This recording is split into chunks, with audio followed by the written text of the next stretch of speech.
사람은 환경에 어떤 영향을 받지 않을 수가 없습니다. 그리고 그 환경이 변해가면 우리의 마음도 변해가지요. 그러나 이 일이 또 반대의 경우도 있습니다.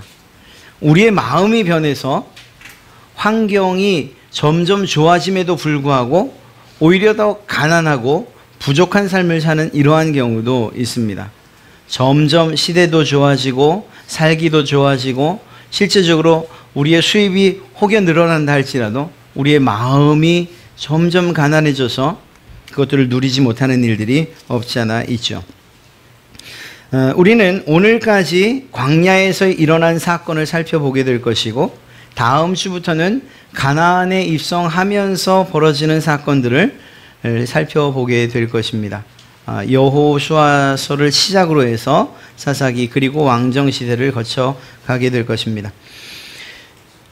민수기를 통해서 우리가 지난주에 살펴본 아주 중요한 한 가지, 그들이 왜 40년 동안을 광야에서 헤매게 되었는가에 대한 이야기를 저희가 했고요.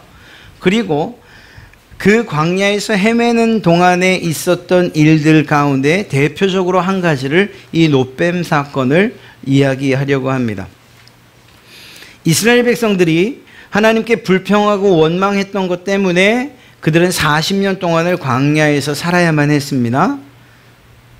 그리고 그곳에서 죽어야 했어요. 우리는 흔히 생각하기를 하나님께서 벌을 내리셨으니까, 그들을 징계하셨으니까, 그리고 그렇게 정말 저주와도 같은 말씀을 선포하셨으니까 이스라엘 백성들이 광야에서 죽었을 거다라고 말이에요. 맞아요. 맞습니다. 그런데 오늘 말씀을 살피다 보면 더 정확하게 이야기하라면 이스라엘 백성들이 하나님께서 선언하신 그 저주와도 같은 40년 동안 광야에서 두루다니다 그곳에서 죽게 될 것이라고 하신 이 선언의 근본적인 원인이 어디 있느냐? 백성들에게 있다는 사실을 알게 돼요. 무슨 말인가 하면 이스라엘 백성들이 하나님께서 그렇게 가데스바네아에서 40년의 광야 생활을 선포하신 이후에 그들의 마음이 변화돼서 회개해서 하나님, 그럼 내가 하나님 앞에 정말 열심을 다해 살겠습니다 라고 했음에도 불구하고 하나님이 하신 약속 때문에 거절하시고 그 땅에서 죽게 하셨는가, 광야에서 죽게 하셨는가? 그게 아니라는 거예요. 오늘 살펴보면 아시겠지만 그렇게 하나님의 엄중한 선언을 받았음에도 불구하고 그들은 회개하거나 잘못했다고 인정하지 않고요. 오히려 그 삶, 광야에서 살아가는 내내 불평하고 원망하고 결국은 자신들의 죄 가운데에서 죽어가는 것을 보게 돼요. 하나님의 심판, 그 심판은 의로운 자에 대한 내가 너를 심판하겠다라고 하셨을 그 심판 때문에 의로웠음에도 죽어간 것이 아니고 하나님의 심판은 언제나 그의 행한 대로 베풀어진다는 것을 알 수 있어요. 죄 때문에, 불평 때문에, 원망 때문에, 하나님을 반역한 것 때문에 죽어가게 됩니다. 우리가 이 사실들을 좀 살펴보면 지난주 살펴본 13, 14장의 말씀 이후에 여러 가지 사건들이 나타나는데 그 가운데에 중요한 몇 가지를 살피면 고라 자손이라고 하는 고라를 중심으로 한 그 자손들, 그리고 다단, 아비람이 모세를 반역합니다. 모세의 권위에 도전을 해요. 하나님께서 이 일을 용서하지 않으시고 바로 심판을 하시죠. 그래서 고라는 죽게 됩니다. 그 자손들과 함께. 또 오늘 21장 이전에 20장에도 물이 없어서 불평하는, 그리고 모세와 하나님을 비방하는 이런 사건이 기록되어 있고요. 그 기록 이후에 21장으로 넘으면서 역시 자기들이 가야 할 그 땅의 경로 때문에 불평하는 일들이 있고요. 먹을 것 때문에, 마실 것 때문에 불평하는 일들이 있어요. 무슨 말인가 하면 가데스바네아에서 하나님의 그러한 정말 안타까운 선언을 들었음에도 불구하고 하나님께로 마음을 돌이키기는커녕 그들의 삶의 40년 동안에 이러한 불평과 원망과 하나님을 반역하는 일들이 계속됐다는 거예요. 그리고 그 죄 때문에 그들은 그 광야에서 죽어갔던 거예요. 제가 이 말씀을 왜 드리는가 하면 하나님은 참 자비하지 않으셔. 무자비해, 좀 못됐어, 이렇게 이야기할까 하는 그런 기우 때문이에요. 아니, 이끌어냈으면 40년까지 돌리실 일이 뭐가 있어? 바로 가나안에 들여보내시지. 혹시 40년을 돌린다 하더라도 그래도 살려주셔야지. 뭘 그거를, 그 가데스 바네아에서의 그 사건이 그게 얼마나 큰 또 엄청난 죄라고 40년 동안 한 사람도 안 남겨두고 여호수아와 갈렙만 남겨도 다 1세대를 죽이신다니, 아 정말 이해할 수 없어 라고 하나님 편에 책임을 돌리려는 우리들의 그러한 생각들이 있어서 미리 말씀드린 거예요. 그 땅에서 죽었던 사람들은 자신들의 불평과 원망과 죄 때문에 죽었던 거예요. 그리고 오늘 그 사실에 대해서 우리는 살펴보고요. 또 한 가지, 이 가운데 성경의 아주 중요한 진리 한 가지를 살펴보려고 합니다. 이스라엘 백성들은 오늘 말씀을 보면 두 가지 이유 때문에 아주 심한 불평과 원망을 하고, 그리고 하나님을 향해서 그 내색을, 그 표현을, 마음의 불편함을 표현하는 것을 보게 됩니다. 첫 번째는 4절에 있는 것처럼 길로 말미암아 백성의 마음이 상했다, 이렇게 이야기하고 있어요. 길. 이 길이 무슨 말인가 하면요, 우리가 지난번 지도를 봤지만 가데스 바네아라고 하는 곳은 이 최종적으로 가야 하는 가나안 땅과 그렇게 멀지 않은 곳이에요. 그냥 그곳에서 가나안 땅의 이 남부 쪽을 돌아서 들어가기만 하면 곧바로 들어갈 수 있는 곳이었습니다. 그런데 안타깝게도 그곳으로 가려면 에돔 땅을 지나야 돼요. 에돔이라고 하는 나라의 땅을 지나가야 됐습니다. 이 에돔은 사실 따지면 친척벌 되는 그러한 나라예요. 에돔은 그 조상이 에서이고요. 이스라엘의 조상은 야곱이죠. 야곱과 에서가 형제지 않습니까? 비록 싸웠지만. 그러니까 형제의 땅을 지나가는 거예요. 모세나 혹은 이스라엘 백성들은 전혀 이것에 대해서 문제가 되지 않을 거라고 생각을 했어요. 그리고 충분한 격식을 갖췄습니다. 우리가 이 왕의 대로를 지날 때에 혹시라도 우리가 당신들의 땅을 상하게 하면, 망가뜨리면 다 변상해 주겠다고 이야기를 했어요. 그리고 그 값을 치르겠다고 말했다고요. 그래서 에돔 땅을 지나서 가면 아주 가까운 가나안까지 가는 아주 가까운 길을 얻는 것이었습니다. 그런데 안타깝게도 에돔 족속이 이 에돔 땅에 들어오는 것을 허락하지 않아요. 그 이유에 대해서는 중요한 것이 아닙니다. 에돔 왕이 그것을 허락하지 않아서 결국 이스라엘 백성들은 에돔 땅을 통해서 바로 가지 못하고 지금 있는 가데스 바네아에서 한참을 아래로 내려왔다가 다시 돌아서 가야만 했어요. 길이 훨씬 멀어진 거예요. 2배 이상 멀어졌습니다. 그것 때문에 마음이 상한 거예요. 왜냐하면 에돔 족속, 비록 형제의 나라지만 싸운다면 그들은 이길 수 있는 자신이 있었거든요. 그리고 그 이기는 것에 대해서는 오늘 우리가 읽지 않은 21장 초반부에 이 호르마를 점령하는 사건을 통해서도 이 사람들의 전투력, 그리고 또 하나님께서 그들을 도우신다는 것을 분명히, 전쟁에 이기고 지는 것에 대해서는 어느 정도 자신이 있었던 거죠. 싸워서라도 지나갈 수 있다는 거예요. 그런데 하나님께서 그것을 허락하지 않으셔요. 그래서 결국은 에돔 땅을 돌아서 가는 이런 길을 선택하게 되고, 이렇게 돌아가는 것이 마음에 걸렸고 그들의 마음을 상하게 했던 거예요. 두 번째는 무엇인가 하면, 오늘 그 불평으로 시작돼서 길을 돌아가는 것으로 그 불평이 확장돼서 어떻게 되는가 하면 5절 중반을 보면, 어찌하여 우리를 애굽에서 인도해내어 이 광야에서 죽게 하는가? 이곳에는 먹을 것도 없고 물도 없다. 그리고 나서 하는 말을 우리는 주의 깊게 봐야 됩니다. 우리 마음이 이 하찮은 음식을 싫어하노라, 이렇게 얘기합니다. 여기서 하찮은 음식이란 뭘까요? 매일매일 내려지던 만나예요. 만나에 대해서 이 사람들의 마음이 다치고 나니까 하찮은 음식이 돼버리고 말았어요. 이것이 두 번째의 불평입니다. 말씀드린 것처럼 첫 번째 불평, 에돔 땅을 지나가는 것을 허락받지 못해서 멀리 돌아가는 것. 사실 따지고 보면 그렇게 오래 차이 나는 건 아니에요. 시내산에서 가데스 바네아까지 길이 먼데 11일 걸렸다고 했어요. 그렇게 본다면 고작 해야 며칠 정도 더 걷는 것뿐이거든요. 그런데 자기의 동족 그리고 자기의 형제 나라인 에돔, 그들을 힘으로 제압하지도 못하고 단지 하나님께서 명령하신, 싸우지 말라고 명령하신 것 때문에 돌아가야 되는 것. 정확하게 말하면 하나님께서 명령하신 그 명령이 그들에게 불만이 되었던 거예요. 그래서 그 길에 조금 돌아가는 것 때문에 마음이 상했던 거죠.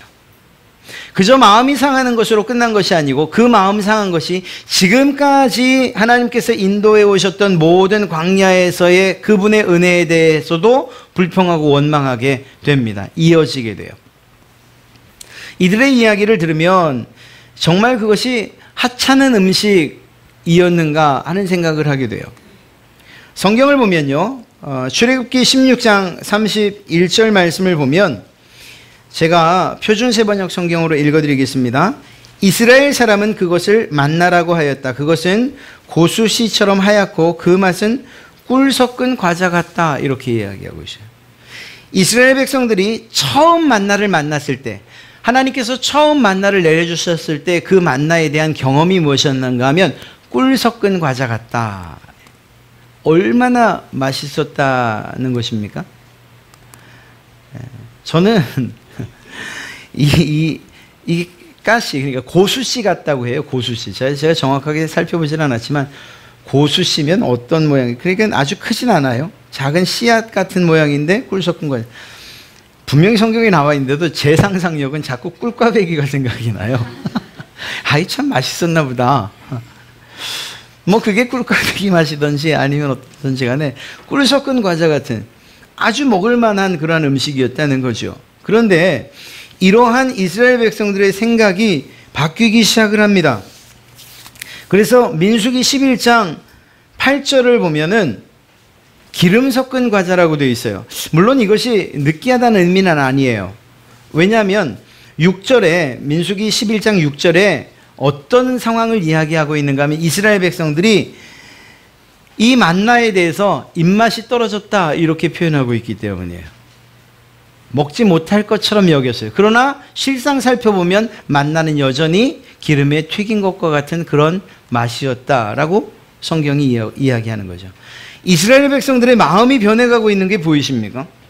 그러더니 오늘 최종적으로 무엇이라고 이야기하는가 하면 하찮은 음식, 보잘것없는 음식이라고 이야기하는 거예요. 하나님께서 그들에게 처음 주셨던 꿀 섞은 과자 같은, 기름에 튀긴 것 같은 그런 맛이었던 과자가, 그런 음식이 이제는 하찮은 음식, 예전 성경으로 하면 박한 음식, 하찮은 음식이 돼버리고 말았던 거죠. 무엇이 변한 거죠? 정말 만나의 맛이 변한 건가요? 하나님께서 이제 귀찮아지셨어요. 매일매일 내리는 게 귀찮아지셔서 처음에는 맛있게 조리해서 주시더니 시간이 지난 다음에는 그냥 대충 조리해서 하나님이 만나를 내리신 건가요? 그렇지 않죠. 하나님의 영원 불변하심은 만나에도 동일하게 작용돼요. 하나님께서 주셨던 그 만나, 그리고 그 음식은 결코 변함이 없어요. 변한 것이 있다면 이스라엘 백성들의 마음이었던 거죠. 결국 그들의 마음이 하나님을 향해서 불평하고 원망하는 것으로 나타나다 보니 하나님께서 주시는 은혜로운 것들조차 불평하고 원망거리를 찾아서 그런 대상으로 정말 전락해버리고 만 거예요. 정말 맛없는 음식처럼 표현하고 있는 것을 보게 되죠. 그러면서 이 사람들이 덧붙이는 이야기가 무엇인가 하면, 야, 우리가 예전에는 이집트에서 좀 먹을 만한 건 먹지 않았어? 정말 힘을 돋게 하는 마늘도 먹었고, 부추도 먹었고, 참외도 먹었고, 우리 이런 건 먹지 않았어? 고기도 얼마나 맛있게 먹었어. 그런데 이제는 우리가 그걸 먹고 싶어도 먹을 수가 없어. 왜냐하면 이 박한 음식만 먹고 살아야 되기 때문이죠. 이 하찮은 음식, 이렇게 표현하고 있는 이스라엘 사람들의 마음, 그리고 그 모습. 하나님께서 그 모습을 보실 때에 참 답답하지 않으시겠습니까? 우리가 예전에도 말씀드렸던 것처럼 이스라엘 사람들이 정말 고기가 막 곁에서 원 없이 먹을 수 있었을까요? 아니라니까요. 그들은 노예에 불과했어요. 그냥 그렇게 그럴 수 있지 않았겠는가 하는 거예요. 지금의 상황에 대한 불평이 그렇게 나올 뿐이에요. 그 이집트 땅에서 노예들에게 부추와 마늘 혹은 정말 활력 있게 살 수 있는 그러한 음식들을, 또 시원하게 먹을 수 있는 그러한 음식들을 제공했을까요? 그렇지 않거든요. 그럼에도 불구하고 그들은 그저 지나온 날들 그곳에서 한 번쯤 맛봤었던 것들을 추억하며 결국 하나님의 은혜와 하나님께 주신 음식들을 폄하하고 있는 것을 보게 되는 거예요. 이스라엘의 백성들의 마음이 바뀐 겁니다. 마음이. 이 말은 하나님을 전적으로 신뢰하던 것에서 점점 그 신뢰가 떨어지고 하나님을 의지하지 않는 방향으로, 감사하던 그러한 마음에서 점점 불평하고 원망하는 그러한 마음으로, 하나님을 온전히 따르겠다고 했던 그 마음에서 점점 반역하는 그러한 마음으로 바뀌어가고 있는 거예요. 그런 사람들이 결국은 하나님의 진노 가운데서 40년 가운데 죽어가는 거죠. 오늘 보면 이러한 불평과 원망을 하는 이스라엘 백성들을 향해서 하나님이 즉각적으로 심판하시는 것을 보게 됩니다. 즉각적인 심판이 어떤 방식으로 나타났는가 하면, 뱀이 나타나서, 독사가 나타나서 이스라엘 백성들을 물기 시작합니다. 그리고 물리면 바로 죽는 거예요. 약이나 해독제가 없이 그냥 물리면 앓다가 죽는 겁니다. 물리면 죽는 거예요. 이러한 일들이 계속 이루어지고 결국은 죽는 수가 많아지자 백성들이 무엇을 이야기하는가 하면, 모세에게 말해서 우리가 여호와와 당신을 향하여 원망함으로 범죄했으니 여호와께 기도해서 이 뱀들을 우리에게서 떠나게 해주십시오. 뱀들이 떠나게 해주십시오라고. 여러분, 이게 정말 해결책이죠. 그러나 이미 물린 사람들은 죽게 될 것이 뻔합니다. 사는 길이 아니고 그저 미봉책에 불과한 거예요. 더 이상 더 큰 피해를 입지 않는 것에 불과해요. 그런데 모세가 기도했을 때 하나님께서 그들에게 내려주신 그 말씀은 정말 이스라엘 백성들이 요청하는 것을 훨씬 뛰어넘는 더 큰 은혜를 주십니다. 즉, 물린 자들은 다 죽게 되고 그러면 내가 불뱀만 없애주마가 아니고, 혹시 물린 자가 있어 지금 고통받고 있는 자가 있다면 이제 네가 장대에 놋뱀을 만들어 매달면, 그리고 그 놋뱀을 쳐다보면 그러면 그들이 살게 될 것이라고 하는, 물린 자들에 대한, 그래서 죽어가는 자들에 대한 처방까지도 하나님이 주셨어요. 불뱀들을 없애신 건 당연한 거고요. 그리고 성경은 정말 이해되지 않지만 뱀에 물린 자가 그 놋뱀을 쳐다보면 살게 되는 놀라운 역사를 기록하고 있어요. 이런 가정을 좀 해보고 싶습니다. 이 말씀을 읽을 때에 하나님께서 놋뱀을 쳐다보면 살 것이라고 이야기해 주셨음에도 불구하고 이스라엘 사람들의 반응이 다양하지 않았을까 하는 거예요. 정말 다양했을 거예요. 어떤 사람은 그래? 즉각적으로 쳐다보는 사람들이 있었을 거고, 또 어떤 사람은 야, 뱀에 물려서 죽게 됐는데 약을 발라주는 것도 아니고 해독제를 만들어주는 것도 아니고 그걸 쳐다본다고 살겠니? 아유, 차라리 앓으니 죽지. 그러다가 그렇게 죽어간 사람들도 있을 거고요. 어쩌면 실수로 쳐다본 사람들도 있을지 몰라요. 아, 눈이 부셔라. 아, 거기에 혹시 놋뱀이 매달려 있었을지도 몰라요. 두 가지로 나눠집니다. 하나님께서 쳐다보면 살고 그리고 혹여 쳐다보지 않으면 죽을 것이라고 말씀하시죠. 그러니까 쳐다보면 산다고 말씀하셨으니까 안 쳐다보면 죽는 거잖아요. 어떤 이유에서든지 간에 쳐다봤던 사람들은 살았을 것이고 그렇지 않은 사람들은 죽었을 것이라는 이 명확한 진리를 우리는 꼭 마음에 새겨야 돼요. 이게 흔들리기 시작하면 우리가 지금 이 말씀으로부터 연장돼서 나오는 우리에게 필요한 성경적 진리가 흔들리게 돼요. 잠시 후에 말씀드리죠. 이러한 뱀에 물린 사건과 똑같은 이야기들을 하라고 하면 우리는 구약에 우리가 살폈던 말씀에 처음으로 한번 돌아가 볼 필요가 있어요. 창세기에 노아의 방주를 한번 살펴볼까요? 노아의 방주도 같은 원리이기 때문에요. 노아의 방주가 이제 노아가 방주를 만들어서 지었습니다. 그리고 노아는 분명히 얘기했을 거예요. 이제 세상이 물로 멸망합니다. 하나님께서 홍수로 멸망시키기로 결정하셨습니다. 비가 오기 시작하면 그러면 우리는 문을 닫을 것이고 그때는 들어오려고 해도 들어올 수 없을 것입니다. 다 들어오라고 아마 초청을 했을지도 몰라요. 그러나 안타깝게도 그 이야기를 듣고 아무도 들어오지 않았고 결국 8명만 살게 되죠. 가정입니다. 성경엔 절대로 나와 있지도 한 번도, 그러니까 성경엔 없어요. 그냥 가정이에요. 어떤 사람이 아주 심각한 죄를 짓고 쫓기던 사람이 어디 이리저리 도망갈 곳 없다. 그래서 쫓기다 간 곳이 만약 그 방주였다라고 하면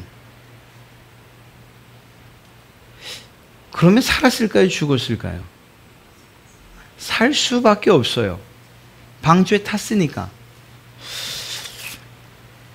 그가 죄에 대해서 그 책임을 지는가 마는가는 둘째 문제예요.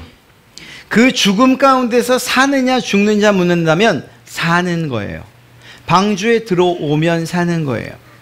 똑같은 원리로 이 불뱀에 물렸을 때 정말 이해도 되지 않고 말도 되지 않고 이성적으로나 과학적으로 믿을 수 없는 그 사건, 보면 산다고 하는 이 이야기에 대해서 믿던 안 믿던 봤던 사람이라면 그는 살았을 것이 틀림없다는 거예요. 여러분, 믿지 않던 사람이 보고 믿었어요? 그리고 나면 그에게 나타나는 다음의 변화가 무엇일까요? 아, 나는 우연히 쳐다봤는데 봤더니 살았다. 하나님의 말씀대로 봤더니 살았다는 그 말씀을 비록 후에 일어나는 일이겠지만 그는 믿을 수밖에 없었을 거예요. 하나님의 말씀이 진리라는 것을 믿을 수밖에 없었다는 것입니다. 믿어서 쳐다본 사람은 더 말할 나위 없고요. 이것이 오늘날 우리에게 놀라운 진리로 이미 선포되어졌다는 사실을 아십니까? 우리는 믿어요. 그러나 세상 사람들은 믿지 않는 사람들이 얼마나 많은지 알 수 없어요. 우리의 구원은 오직 예수 그리스도밖에 없습니다. 예수를 믿는 것 외에는 우리가 구원받을 길이 없습니다 라고 하는 사실에 대해서 이 자리에 계신 여러분들은 믿습니다. 제가 예수 그리스도만을 통해서 오직 그 문만을 통해서 구원받는다는 사실을 믿습니다. 이렇게 말씀하실 거예요. 세상이 그러냐고요? 그렇지 않다니까요.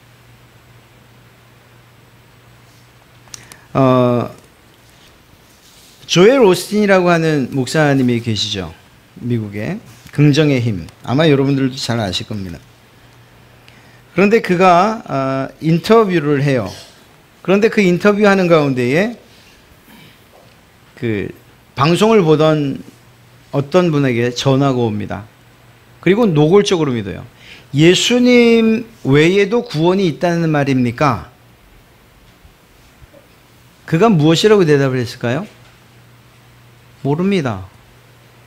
나는 다만 내가 그렇게 믿을 뿐입니다. 그리고 내가 믿는 대로 다른 사람들도 믿었으면 좋겠습니다. 구원은 하나님께서 결정하실 일입니다.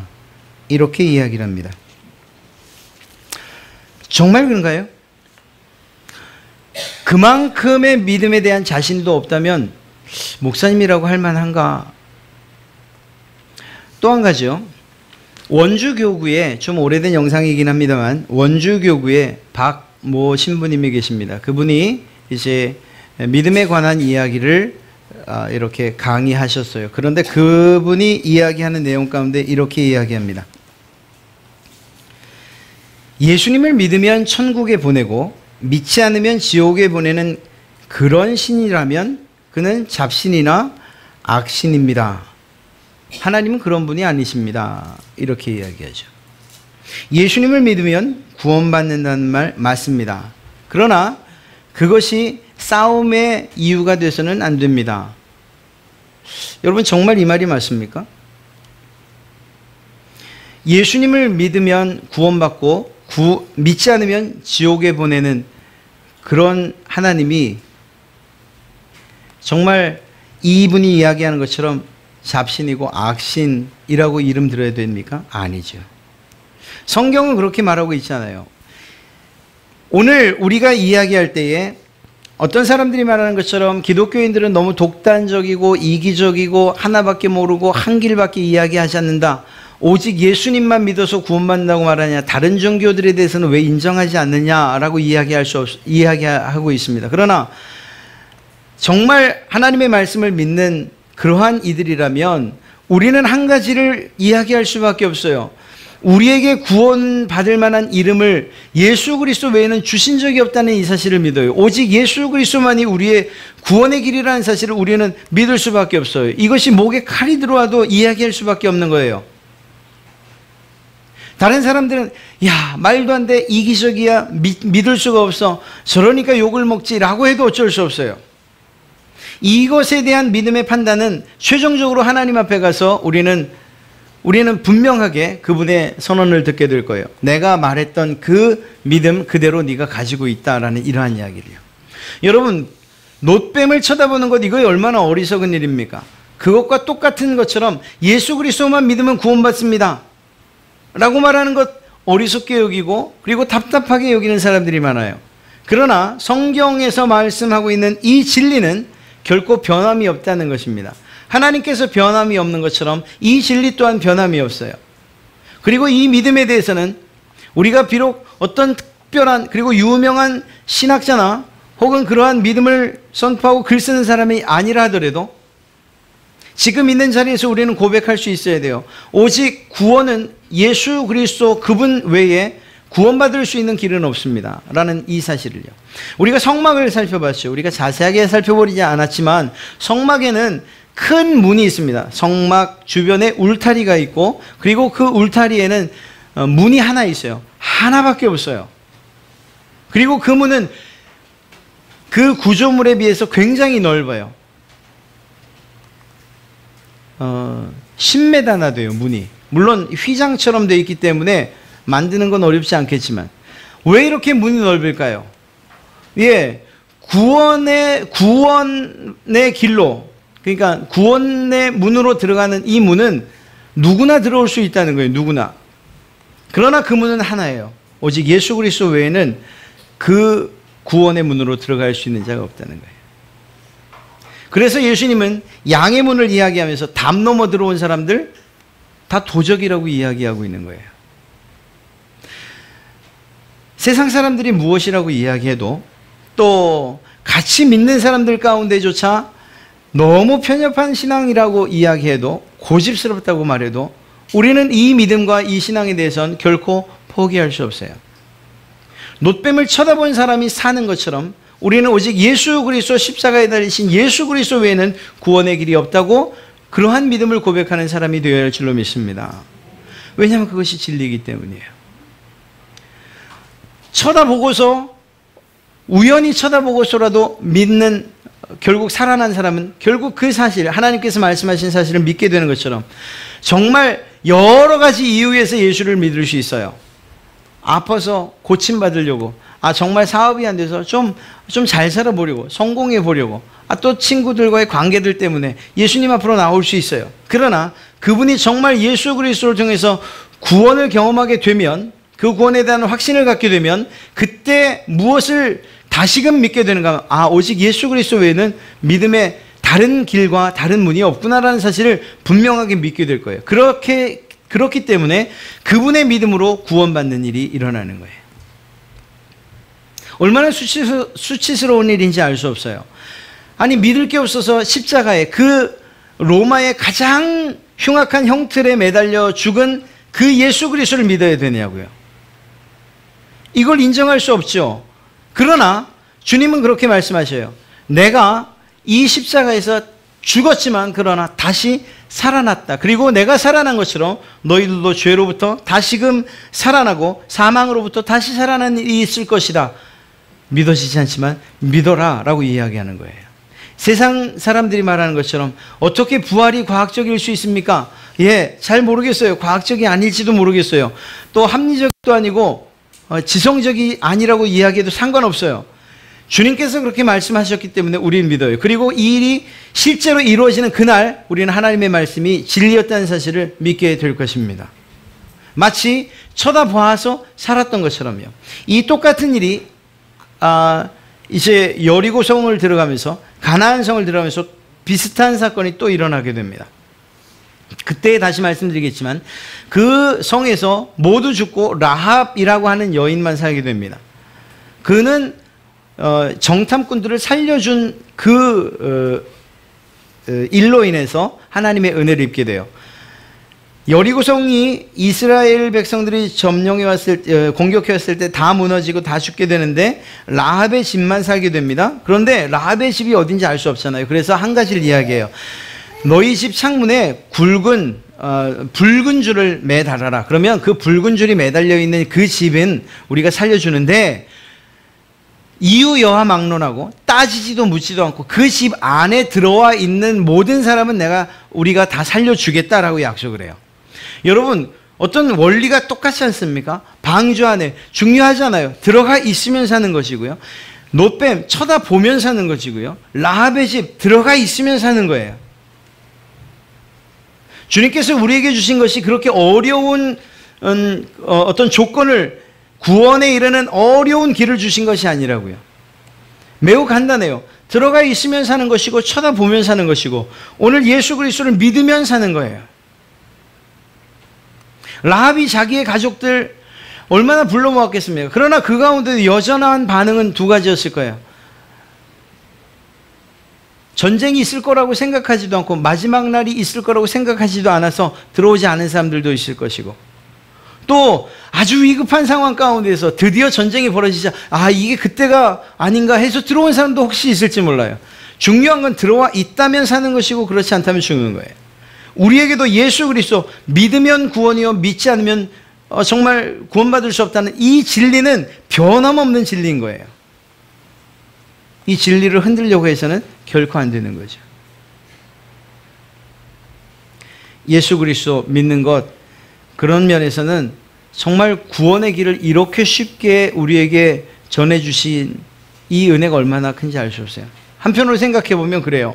예수 믿는 것 그리고 구원받는 것 정말 하나님께서 하나님의 격에 맞는 사람들만 찾으시려고 배우는 학력도 제한을 두시고 물질도 그러니까 돈도 제한을 주시고 재산 몇 억 이상만 구원만 하신다. 학력은 어느 대학 나와야 된다.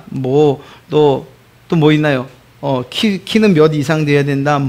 잘생긴 기준 장동건쯤 두시고서는 어떤 이런 기준을 구원의 조건으로 마련해 놓으셨다면 그러면 저 같은 사람은 어떻게 하냐고요. 저 같은 사람. 되는 게 하나도 없어요. 맞는 게 하나도 없어요. 그런데 하나님께서 그런 제한을 두지 않으신 것, 이것이 얼마나 큰 은혜냐고요.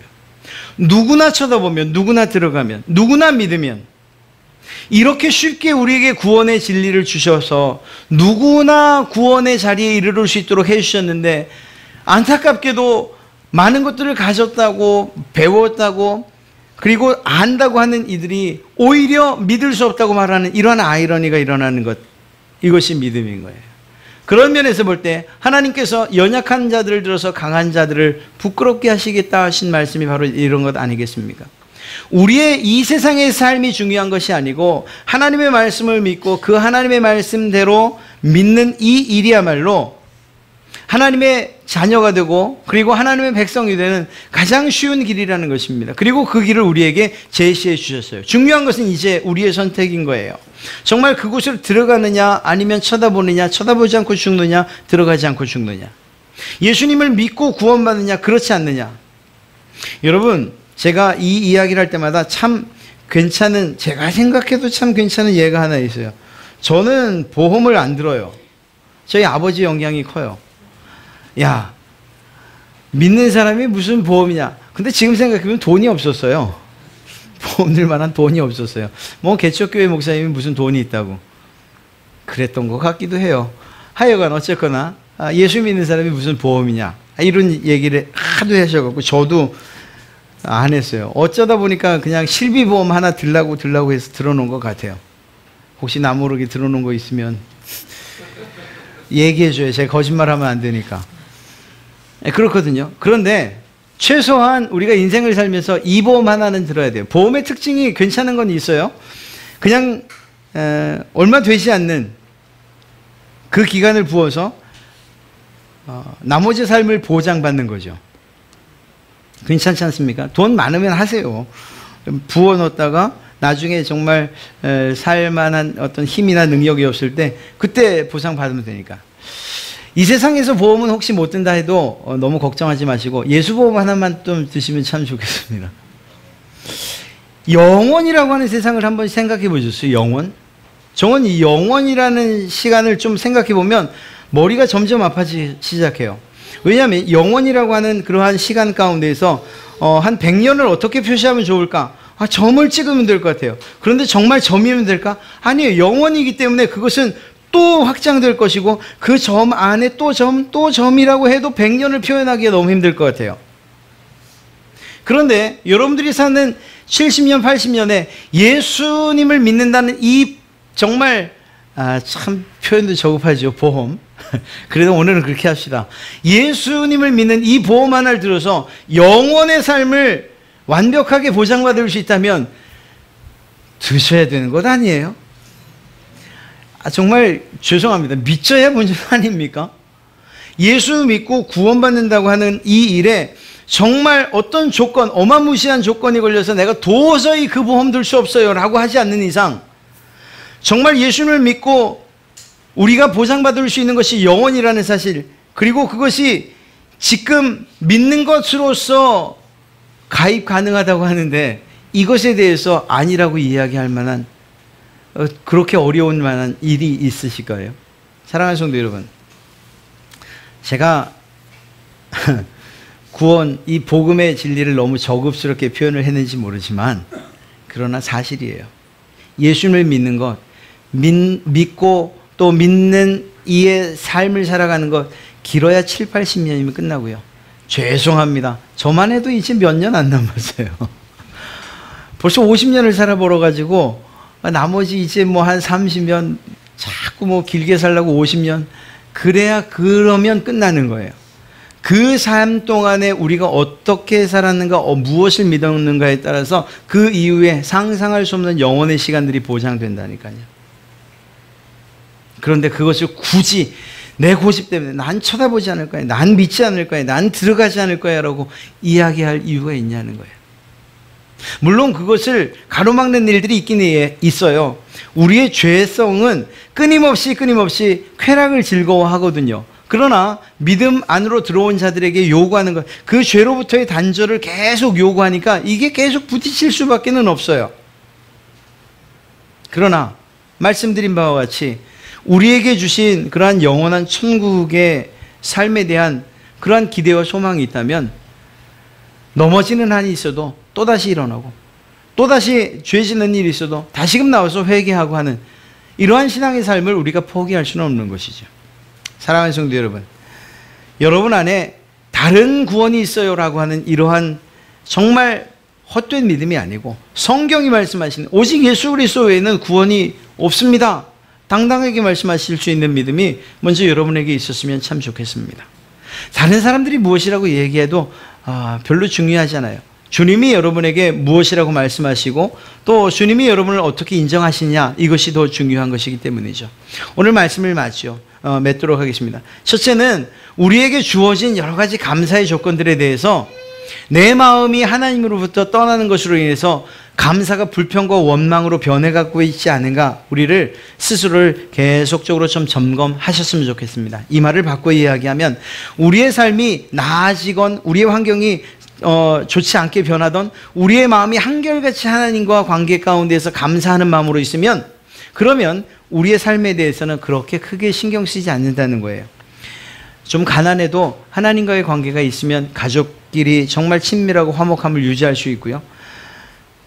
반대로 정말 내가 상상하지 못하던 그러한 삶을 누린다 하더라도 여전히 내 마음이 부족하고 가난하면 그 모든 것들이 없는 것처럼 여겨지는 삶을 살 수밖에 없어요. 하나님이 주신 만나, 그 은혜의 삶들, 그것을 유지하는 것은 그들의 마음이 하나님과의 관계 가운데서 유지되는 방법밖에 없었어요.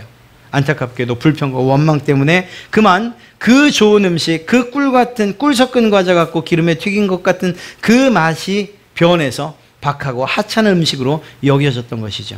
이것을 우리의 삶에 적용한다면 우리에게 있는 모든 삶의 조건들이나 환경들, 이것도 마찬가지예요. 하나님이 내게 주셨다는 마음을 가지고서 참 감사합니다 라고 시작하면 그 모든 것들이 다 받아들이고 그리고 여전히 꿀 섞은 과자처럼 여겨지실 것이에요. 그렇지 않고 야 이거 뭐 예수 믿으면 성공한다, 또 아니면 정말 내가 삶이 점점 나아지는데도 내 마음의 욕심과 불만이 가득 차게 되면 별로 좋지 않은 하찮은 것처럼 여겨지게 되는 것이고요. 또 한 가지 진리, 예수 그리스도 외에는 다른 구원의 길이 없다는 사실, 누가 뭐라고 해도 이 믿음만큼은 흔들림 없이 여러분 안에 있기를 정말 간절히 축원합니다. 놋뱀 바라보면 산다는 것 정말 무식하다고 이야기해도 그래도 보면 살았거든요. 이 사실이, 이 진리가 우리 예수 그리스도를 바라보는 여러분들에게도 고스란히 적용돼서 참 미련하다, 어리석다, 고집스럽다 해도 그래도 우리의 마음 가운데 예수 그리스도 외에는 구원이 없습니다 라고 그렇게 말하고 내가 오직 예수 그리스도만으로 구원받겠습니다 라고 믿는 이 믿음이 여러분들에게 있어서 하나님께서 그 일을 기뻐하시고 여러분들의 삶 가운데 은혜와 복을 베푸시는 일들이 차고 넘치시기를 주님의 이름으로 다시 한번 축복합니다.